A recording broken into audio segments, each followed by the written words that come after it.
અમરેલી જિલ્લાની ભૌગોલિક પરિસ્થિતિને સહેલાઈથી પહોંચી વળવા માટે Gujarat state fire prevention service દ્વારા રેસ્ક્યુ ઇક્વિપમેન્ટ આપવામાં આવ્યા છે, જેમાં અંડર વોટર કેમેરા, રોબોટ બોયા સહિત ટેન્ટ જેવા ઇક્વિપમેન્ટની મદદ કરી શકી અને લોકોનો જીવ બચાવી શકાય તે માટે આ ઇક્વિપમેન્ટ આપવામાં આવ્યા છે।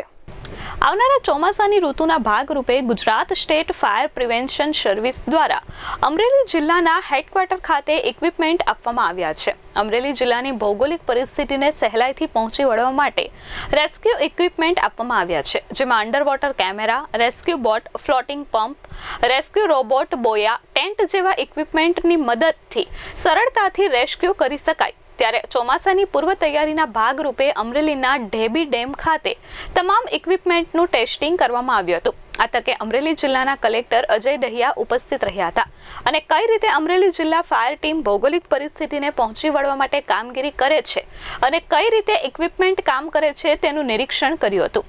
Amreli fire officer H C. Gadhvi અને તેમની ટીમની કામગીરીને બિરદાવી હતી। અમરેલી જિલ્લાને ઘણા સમય બાદ આવી અમૂલ્ય ભેટ મળી છે।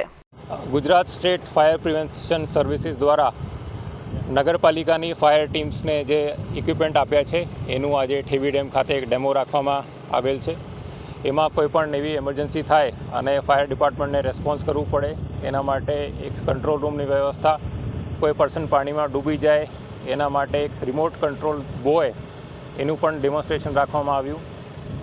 દરિયામાં અથવા બીજા કોઈ લેકમાં આવી એમરજન્સી થાય એને રેસ્પોન્સ કરવા માટે એક પ્લાસ્ટિક ટ્રાન્સપોર્ટેબલ બોટ છે એ પણ સ્ટેટ ગવર્મેન્ટ દ્વારા આપવામાં આવી છે। આ એમરજન્સીની જે તમામ વ્યવસ્થાઓ છે જે અગાઉ અમરેલી નગરપાલિકા પાસે ન હતી, આજે આ પ્રકારે સ્ટેટ ગવર્મેન્ટ તરફથી મળી છે અને કોઈ પણ આવી પ્રકારની ઘટના બને તો ફાયર ડિપાર્ટમેન્ટ હવે રેસ્પોન્ડ કરવા માટે સંપૂર્ણપણે સક્ષમ છે। Dharmesh Mehta, S24 news, Amreli.